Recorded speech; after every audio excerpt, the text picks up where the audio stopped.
আমার আল্লাহ সমস্ত পর্দাগুলো উন্মুক্ত করে দিয়া সভাপতির আসনে এবার আসন অলঙ্কিত করে আমার আল্লাহ এবার তেলাওয়াত করা শুরু করবে। আনার রহমান আল্লামনাল কুরআন। আল্লাহু আকবার বলেন।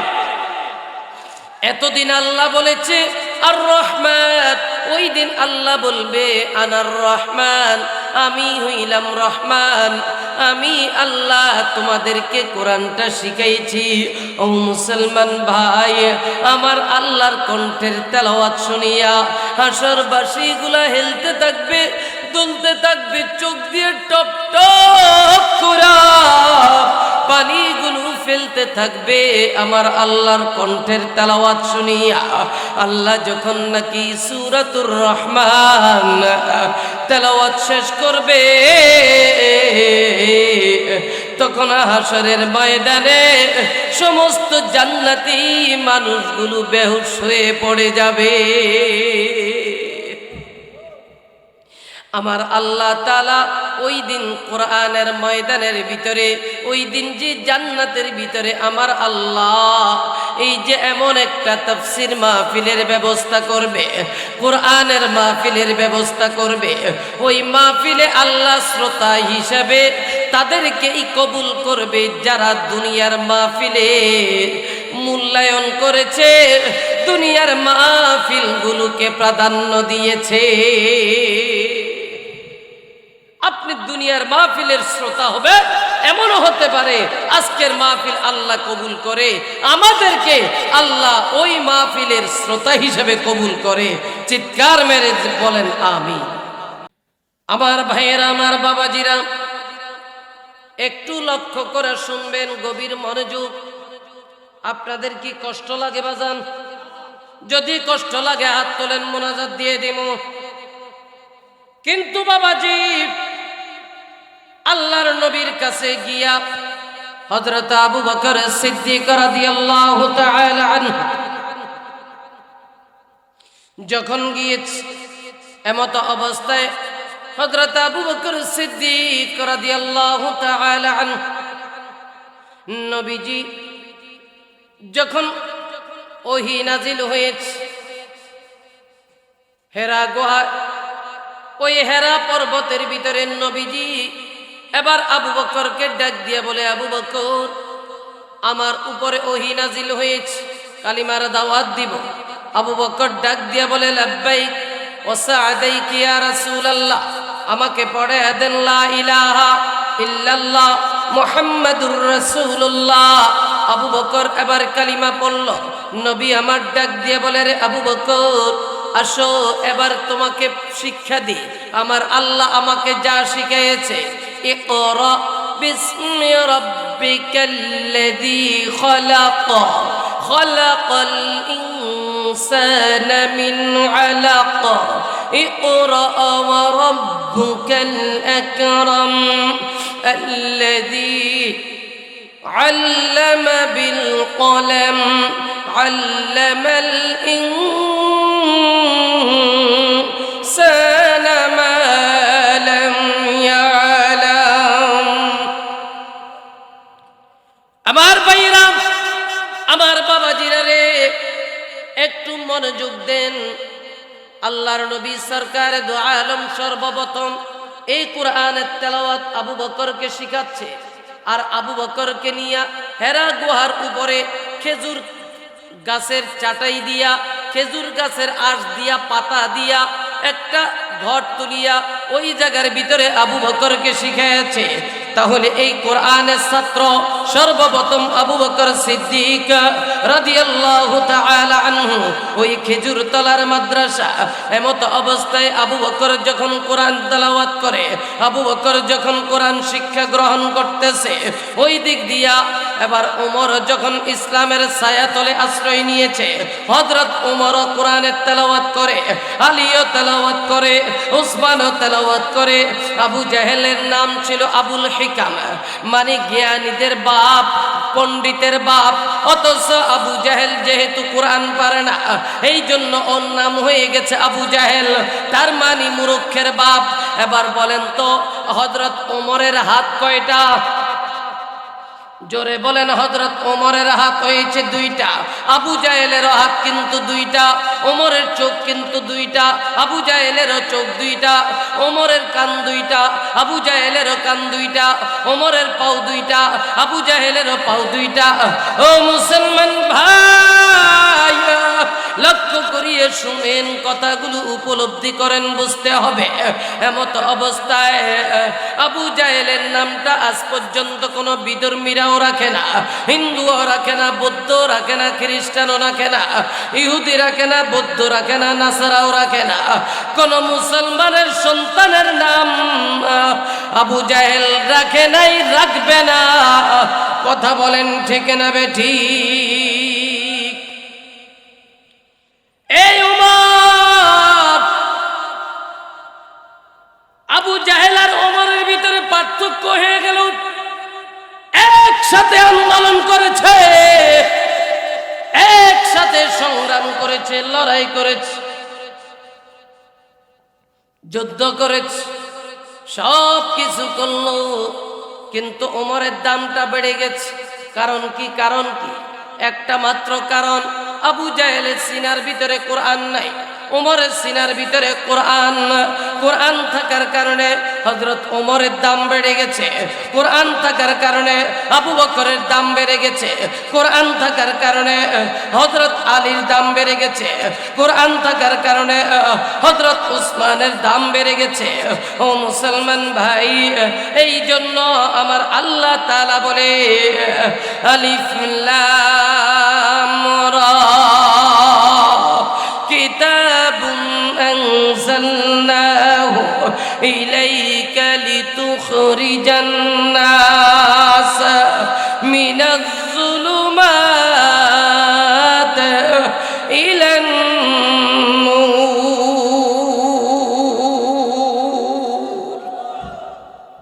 আমি কোরআন নাজিল করেছি অন্ধকারাচ্ছন্ন জগৎটাকে আলোকিত করার জন্য।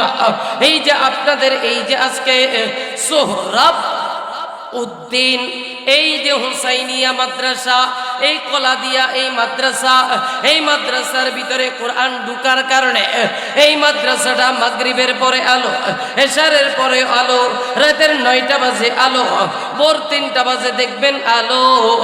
ও মুসলমান ভাই, এই মাদ্রাসায় যে ছেলে আর যেই মেয়ে আর যেই ওস্তাদ, এরা সবাই হয়েছে ভালো। কথা বলেন ঠিক না বেঠিক?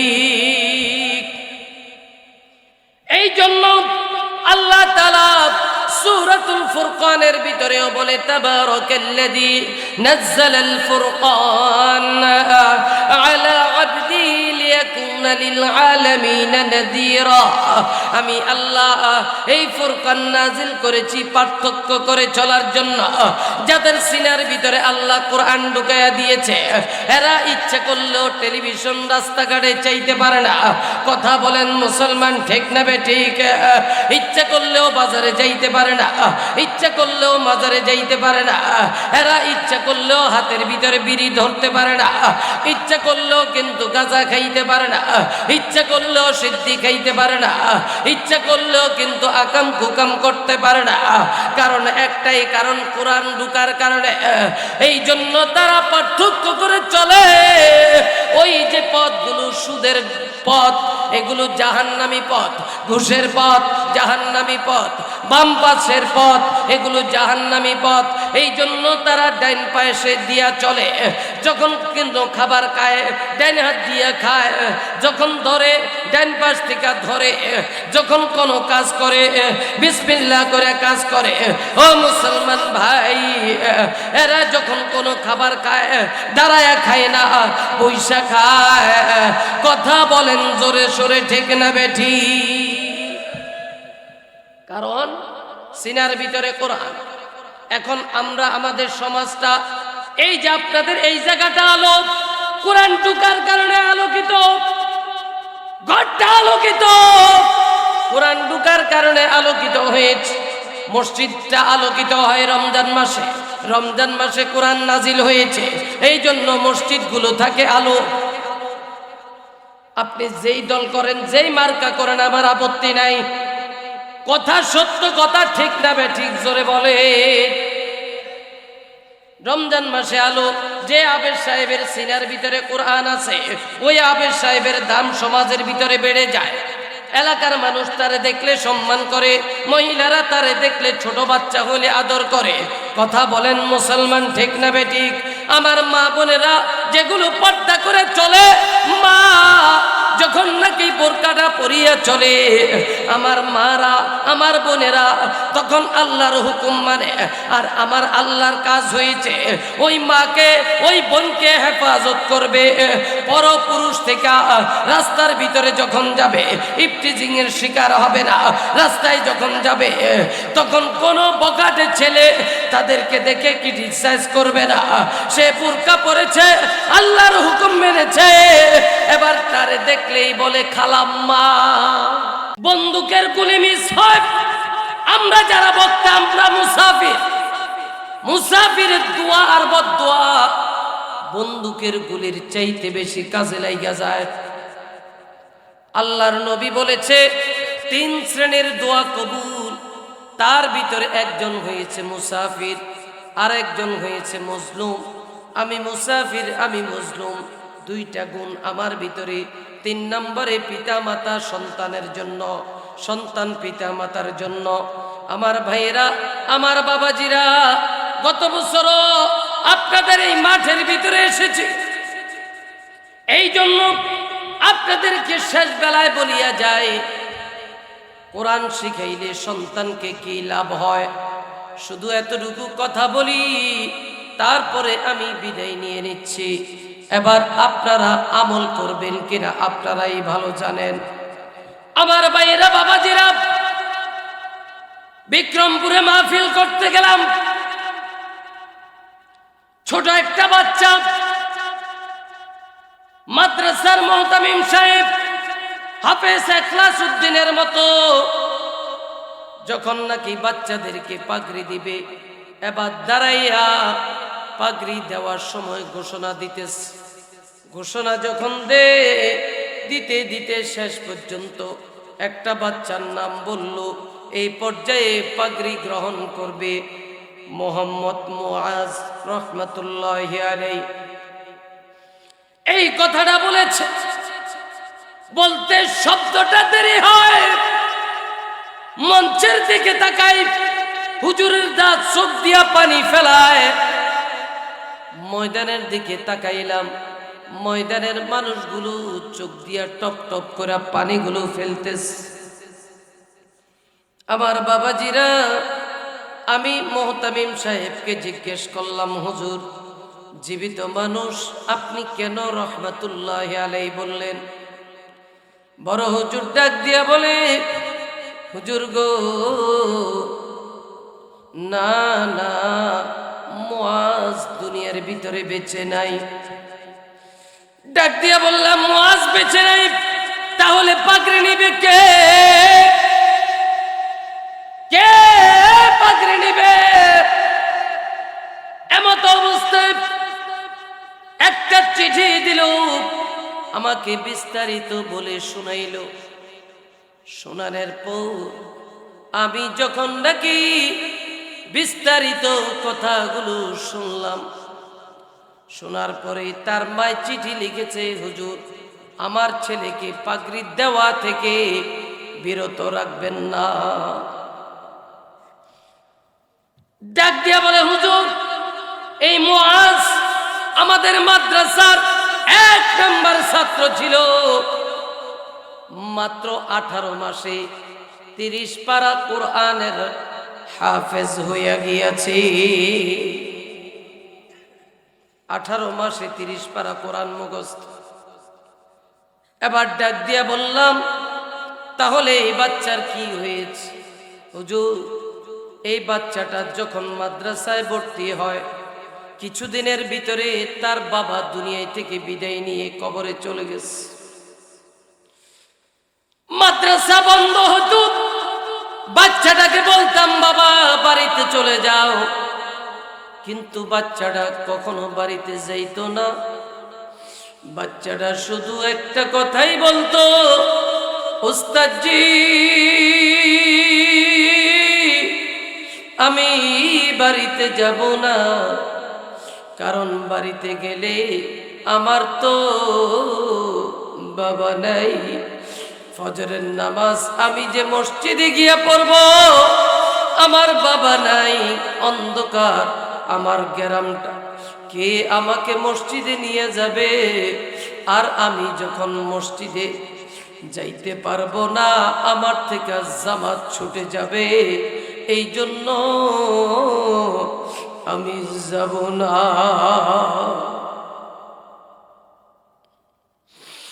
হুজুর গো, মাদ্রাসার মাহফিলের তারিখ ঠিক করলাম, আপনাকে দাওয়াতও দিলাম। কতদিন আগে একজন বক্তাকে দাওয়াত দিতে হয় আপনাদের হুজুরকে জিজ্ঞেস করলে পাবেন।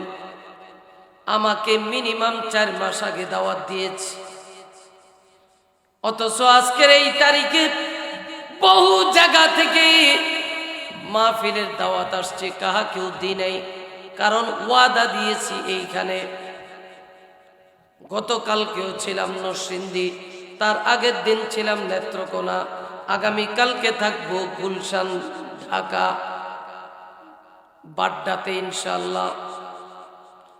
আমার ভাই, আমার বাবাজি, এবার মুআজের বাবা দুনিয়াতে না থাকার কারণে বাচ্চাটা যায় না। হুজুর মাহফিলের তারিখ ঠিক করলাম, হঠাৎ করে বাচ্চাটা শরীরের ভিতরে রোগ দেখা দিয়েছে, ডেঙ্গু রোগ দেখা দিয়েছে। ডেঙ্গু রোগে আক্রান্ত হইয়া বাচ্চাটা দিন যত যাইতেছে, মাহফিলের তারিখ গনাইতেছে, বাচ্চাটা আস্তে আস্তে করে তার রক্ত শূন্য হয়ে যায়, রক্ত কমে। বাচ্চাটারে যতই বলি বাবা বাড়িতে চলে যা, তোর মা তোর খেদমত করবে, ওর মা পর্যন্ত আসছে, হুজুর এই বাচ্চা বাড়িতে যায় না। বাবাজি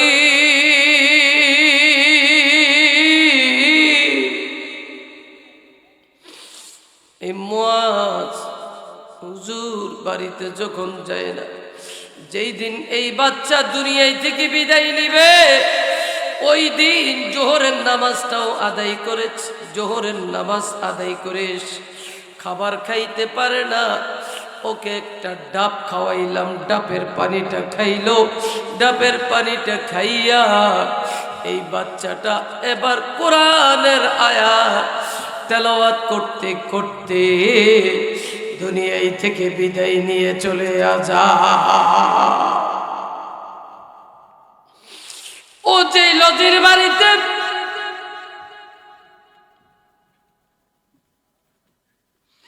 থাকতো, লজিন বাড়ির খানাগুলো খাইতো, লজিন বাড়ির মানুষগুলো কাঁদে, আফসোস করে।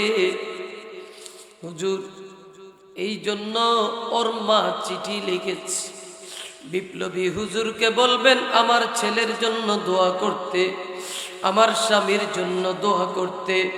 আর বড় হুজুরকে বলি, হুজুর আমাকে নৈরাশ করবেন না, আমার ছেলের পাগড়িটা দিয়ে দিবেন, আর আমার ছেলের পাগড়িটা নিয়া আমি মা সন্দুকের ভিতরে রেখে দিব, আর ওসিয়তনামা লিখে যাব।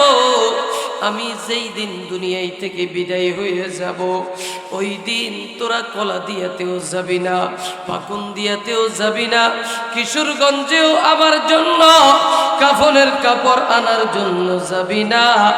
আমার ছেলের সাদা পাগড়িটা দিয়া আমি মুআজের মারে কাফনের কাপড়টা পরাইয়া কবরের ভিতরে নিয়ে যাবি। আর আল্লাহ যখন ফেরেশতাদেরকে পাঠাইয়া দিবে, বল তোর রবকে, আমি তখন বলবো আমি মুআজের মা।